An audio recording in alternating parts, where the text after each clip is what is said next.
Lutero nació en Eisleben, en Saxe, en 1484. Su padre, pequeño empresario de minas de plata de la región, adquirió cierta situación y pudo enviar a su hijo a la Universidad de Erfurt. Un día de 1505, mientras Martín, entonces joven estudiante, volvía desde su hogar hacia Erfurt, fue sorprendido por una violenta tormenta e hizo una promesa. Santa Ana, si me ayudas, me haré religioso. Lo cual hizo en contra de la opinión de su padre. Ingresó a los hermanos de San Agustín de Erfurt, donde se transformó en un religioso escrupuloso. He sido un monje piadoso, puedo afirmarlo. He observado la regla con tanta rigurosidad que puedo señalar que si alguna vez un monje llega al cielo mediante la frailería, yo también llegaré. Todos los compañeros de claustro que me conocieron pueden atestiguarlo. Si esto hubiese durado más tiempo, me habría matado a fuerza de noches en vela, rezos, lecturas y de otros trabajos. Ordenado padre en 1507, fue enviado en 1511 al convento de Wittenberg. En 1512, doctor en teología, ejerció rápidamente las funciones de predicador en su convento, predicador parroquial y profesor de escritura santa en la Universidad de la ciudad. Con este título comentó los 150 salmos de la Biblia, luego los epítetos de San Pablo, y en especial, en 1515-1516, el epíteto de los romanos, transformándose desde entonces en uno de los grandes textos de referencia del protestantismo. El futuro reformador encontró la llave de su doctrina y la certeza de que Dios no es juez, sino Padre. Convencido de que el pecado original corrompió totalmente la naturaleza humana, y que desde entonces somos incapaces de merecer el cielo por nuestros propios méritos, Lutero enseñó que es don gratuito de Dios salvarnos, si creemos en Él. No mirará nuestros pecados. Somos y seguiremos siendo pecadores, y por lo tanto ya estamos salvados, es decir, seguros de ser recibidos en el paraíso. Esta doctrina lleva el nombre de justificación por la fe. No obstante, en 1517, predicadores vendían, comillas, indulgencias en Alemania para financiar la reconstrucción de la Basílica de San Pedro en Roma. Estas absolvían algunos pecados y rebajaban una parte de las penas del purgatorio. Lutero, convencido, como acabo de señalar, de que la fe salva por sí sola y no nuestros propios méritos, y en ningún caso los méritos adquiridos con dinero, intervino públicamente. Redactó 95 tesis que se divulgaron rápidamente por Alemania, teniendo una resonancia inmediata.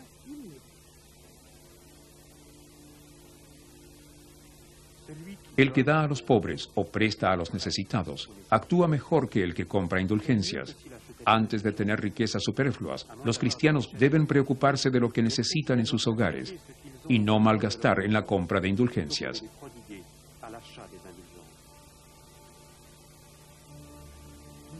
Difundiendo rápidamente sus escritos mediante cientos de miles de ejemplares, la imprenta hizo en pocos años famoso a Lutero en su país y en Europa. Con la redacción de estos 95 escritos, Lutero no quiso ni separarse de Roma, ni emprender una reforma de la Iglesia. Pero el debate que generó lo llevó entre 1517 y 1521 a tomar posiciones que aumentaron poco a poco su distanciamiento entre él y la Iglesia católica.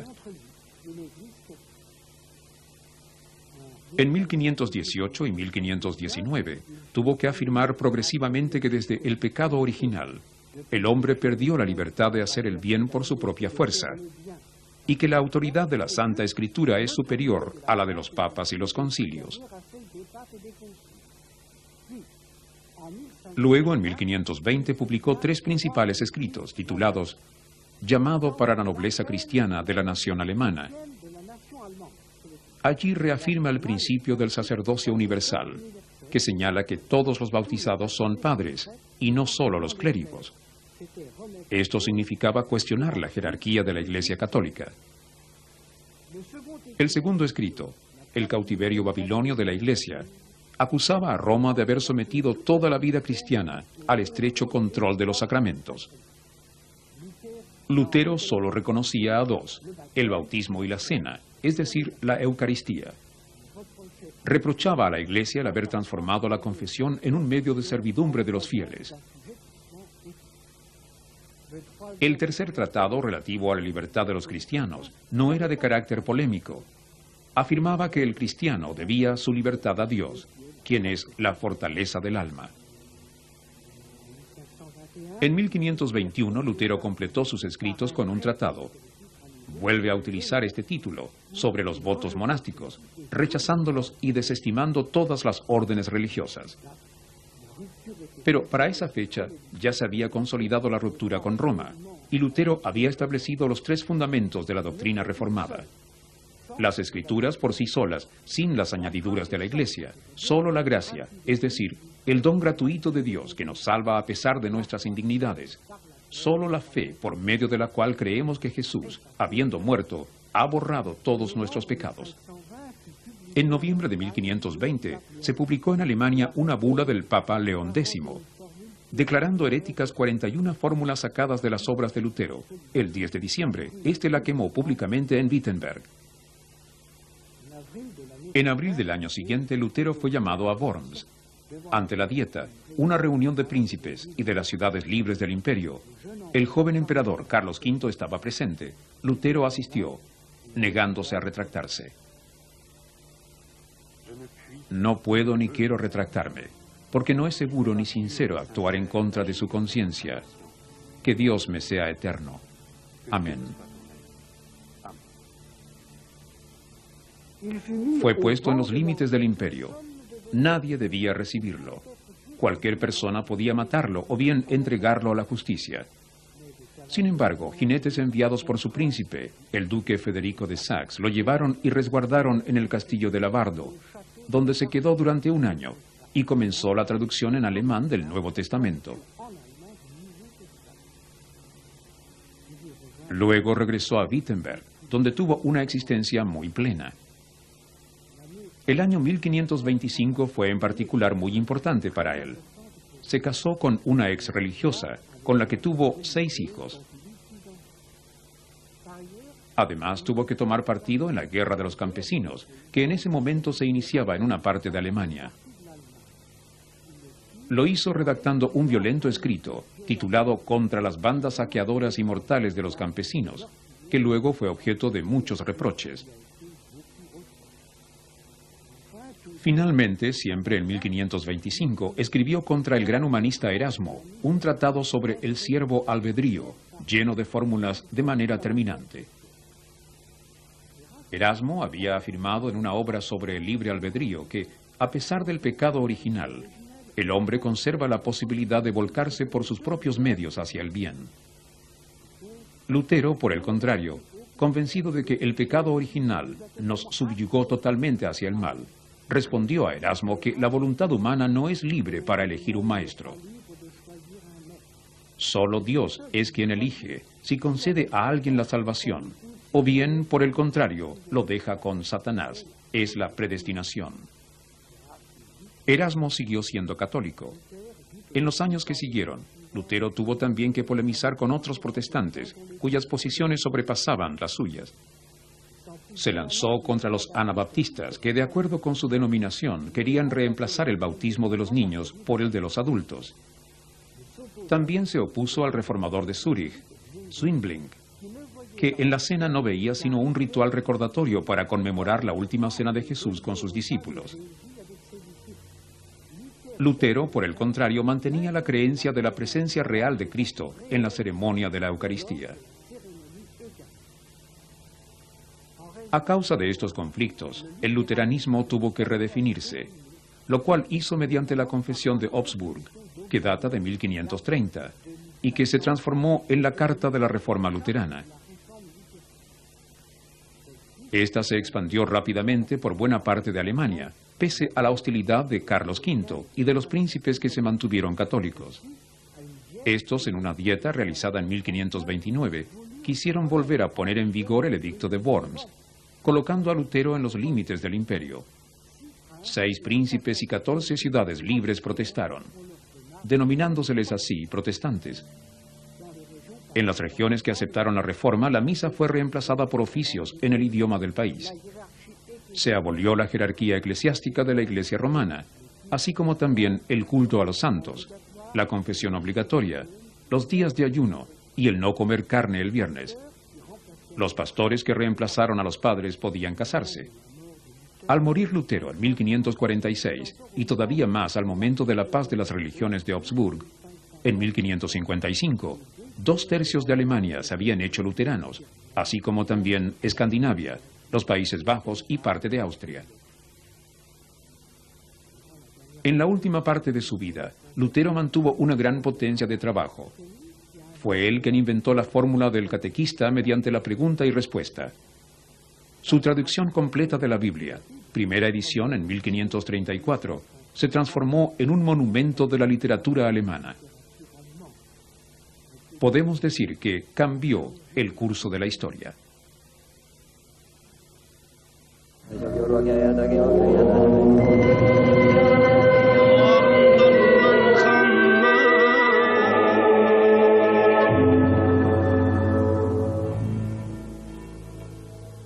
A partir de Lutero, todos los protestantes rechazan el poder del Papa, reconocen solo la autoridad de la Biblia, confirman la justificación por la fe, rechazan el culto de los santos, solo aceptan 2 sacramentos, el bautismo y la cena, y autorizan el matrimonio de los pastores. Basándose en este punto común, hubo desde el comienzo una gran diversidad de protestantismo. El mismo año en que se colocó a Lutero en los límites del imperio, en 1521, el cura de la Catedral de Zúrich, en Suiza, el rico Zwingli, rompió con la Iglesia católica, arrastrando con él a su ciudad. Condenó el celibato eclesiástico, los votos monásticos, la abstinencia de carne el viernes. Rechazó la organización de la Iglesia católica, y él también conservó solo 2 sacramentos, el bautismo y la cena. Pero en relación con esta, entró en un violento conflicto con Lutero, quien seguía afirmando la presencia real de Cristo en el vino y el pan de la Eucaristía. Zwingli, por el contrario, solo veía en la cena una ceremonia recordatoria. Fue asesinado en 1531, en una batalla entre las tropas de Zúrich y las del Cantón Católico de Suiza. Fue reemplazado por Calvino, el segundo padre de la Reforma protestante. Nació en 1509, en Noyon, Francia. Primero estudió leyes, pero rápidamente se interesó por los problemas religiosos. Hacia 1533 pareciera haber adoptado las ideas de Lutero y participó en su difusión por Francia. ¿Qué cosa puede ser más conveniente para la fe que reconocernos vacuos de toda virtud para ser virtud de Dios? Faltos de todo bien para llenarnos de Él. Siervos del pecado para ser liberados de Él. Ciegos para ser iluminados por Él. Cojos para que Él nos enderece. Débil para que sea Él quien nos sostenga. Despojarnos de toda materia de gloria para que solo Él sea glorificado y nosotros en Él. En 1534 se colocó un manifiesto contra la misa, justo en la puerta del dormitorio del rey. La represión lo obligó a huir a Val, ciudad suiza que también había roto con Roma. En Val, Calvino publicó en 1536 la primera edición en latín de su principal obra, La Institución Cristiana, que debía luego traducirse al francés y engrosar con varias ediciones sucesivas. Será la primera gran síntesis religiosa, escrita en nuestro idioma, constituyéndose en un monumento de nuestra literatura. Cuando Calvino en 1537 llegó a Ginebra, otra ciudad suiza que adoptó la Reforma, fue invitado a quedarse. Sin embargo, en 1539 fue expulsado por las autoridades. Estas juzgaron excesivas sus intrusiones sobre el poder civil. Entonces Calvino se trasladó a Estrasburgo, donde la Reforma había triunfado gracias a un ex dominicano, Alsacien Boulser. La influencia de este fue considerable sobre Calvino, que habría querido quedarse en Estrasburgo. Pero como en 1541 los partidarios de Calvino volvieron a ser mayoría en Ginebra, el reformador aceptó volver, de mala gana, a la ciudad de Le Mans, quedándose de ahí en adelante y donde falleciera el año 1564.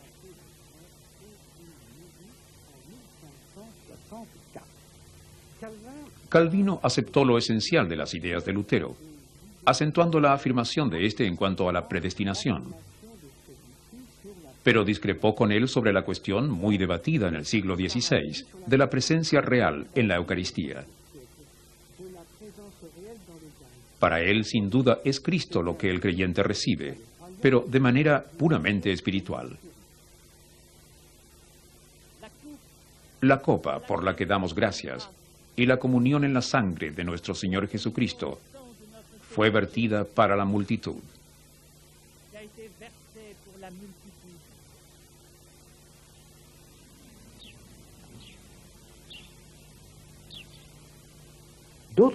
Calvino, por su parte, asigna mayor importancia que Lutero a la organización de la Iglesia, prédica de los pastores, a la instrucción hecha por doctores, custodia de la ciudad por parte de ancianos elegidos, actividad social consagrada a los diáconos, un consistorio compuesto por pastores de Ginebra y por una docena de laicos, doctores, ancianos y diáconos, se encargaron de la vida religiosa de la ciudad, ejerciendo un fuerte control sobre los habitantes. No se toleró ninguna desviación. Michel Serres, que rehusó creer en la Trinidad, fue quemado vivo el año 1553. Gracias a Calvino, Ginebra se transformó en una segunda Roma, contribuyendo muchísimo a expandir y a organizar la reforma protestante en Francia. Cantamos el Salmo 6, la primera estrofa.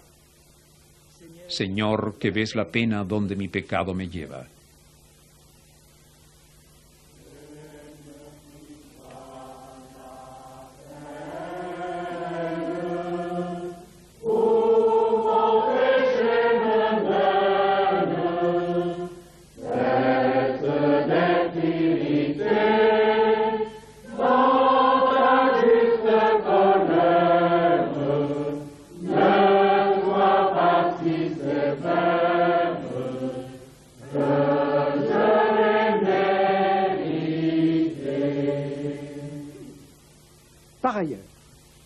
La creación de la Iglesia anglicana se llevó a cabo progresivamente desde 1534 hasta 1563. El rey Enrique VIII, que reinara desde 1509 a 1547, primero escribió un tratado en contra de Lutero para defender los 7 sacramentos. Pero ya desde hacía mucho, la Iglesia de Inglaterra vivía con una amplia autonomía respecto de Roma y con una gran docilidad respecto de la autoridad real. Por su parte, el soberano deseaba divorciarse de su esposa Catalina de Aragón, con la que no tenía hijos hombres. El Papa rechazó esta autorización. Entonces, Enrique VIII hizo que el primado de Inglaterra, Cranmer, nominado para esa circunstancia, pronunciara la anulación de su casamiento. El Papa excomulgó al rey, y éste replicó haciendo que el Parlamento votara, en 1534, un acto de supremacía que lo designaba jefe de la Iglesia de Inglaterra. Enrique VIII, que en total tuvo 8 esposas, de las cuales 2 fueron decapitadas, tuvo una política religiosa titubeante. Primero, bajo la influencia de Cranmer, se volcó hacia el luteranismo.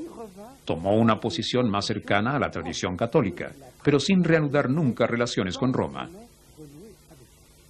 En consecuencia, la Iglesia anglicana quedó totalmente sometida al rey, suprimiéndose los monasterios. Sin embargo, conservó la institución episcopal y las ceremonias propias de la Iglesia romana. El sucesor de Enrique VIII, el pequeño Eduardo VI, de 6 años, y que muriera a los 15 en 1553, fue un dócil alumno de Calvino. y durante su reinado la Iglesia de Inglaterra fue en realidad dirigida por hombres con tendencias reformistas de tipo suizas. Sin embargo, al morir el trono pasó a María Tudor, hija de Catalina de Aragón y católica.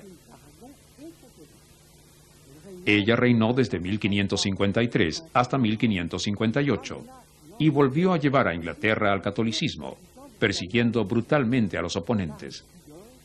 María Tudor fue reemplazada a su vez por Isabel I, y fue ella quien le dio su estatus a la Iglesia anglicana, ubicándola entre el catolicismo y el protestantismo. La liturgia, las formas de la piedad y la organización jerárquica con obispos se mantuvieron, al igual que con Enrique VIII, como las de la Iglesia católica. Sin embargo, se rechazó cualquier obediencia a Roma. Los monasterios siguieron suprimidos. Los padres y los obispos podían casarse. Los 39 artículos definidos por los obispos ingleses en 1563 y que se mantuvieron como la carta doctrinal de la Iglesia anglicana estaban claramente inspirados en el calvinismo. Entonces el protestantismo se encuentra desde el siglo XVI dividido entre iglesias con distintas organizaciones y sensibilidades. Los protestantes ingleses juzgaban que la iglesia establecida por Isabel era demasiado cercana a la de la Iglesia católica en cuanto a su culto. Sus obispos adoptaron una posición crítica respecto de ella, calificándoseles de puritanos.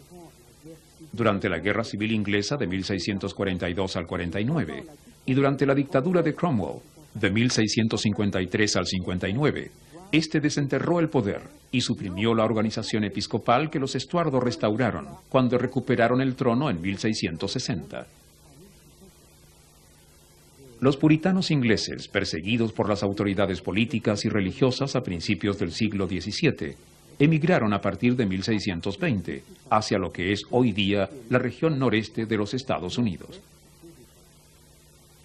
En cuanto a Escocia, que en el siglo XVI era un reino independiente, optó desde 1560 por una iglesia sin obispo, llamada presbiteriana, la cual se transformó y se mantuvo como la iglesia oficial del país. Los ministros del culto y los ancianos componen el consistorio local, que delega representantes a las asambleas religiosas de nivel superior. Los protestantes franceses, bajo el régimen del Edicto de Nantes, establecido por Enrique IV en 1598 y revocado por Luis XIV en 1585, crearon una institución análoga. La autoridad viene desde abajo y no desde arriba. Al interior del protestantismo de los siglos XVII y XVIII todavía quedan tres hechos importantes. Las provincias unas, que hoy día llamamos Países Bajos, habiéndose rebelado en contra de España, se transformaron el año 1581 en un país reformado, donde un serio conflicto opuso a comienzos del siglo XVII la Iglesia calvinista en el poder con Remontrant, que rechazaban la predestinación y que en un momento fueron perseguidos. También fueron mal vistas en la Inglaterra del siglo XVII las personas calificadas como tembladores o Quakers, porque a veces entraban en trance. Rechazaban los sacramentos, el culto e incluso el pastor, y también aportar armas. Emigraron a América del Norte, donde fundaron Filadelfia y el estado de Pensilvania, que lleva el nombre de su jefe, William Penn, muerto el año 1718. Por último, subrayemos la importancia del movimiento metodista, nacido en los años 1730, a partir de la prédica de los hermanos Wesley. El método, entre comillas, de ellos, consistía en predicar al exterior de las paredes e ir al encuentro de las personas en sus lugares de trabajo y casas. El metodismo se declaró independiente de la Iglesia anglicana en 1784. Fue un pastor metodista quien creó en 1865 la Armada del Saludo, que actualmente es muy activa en Francia.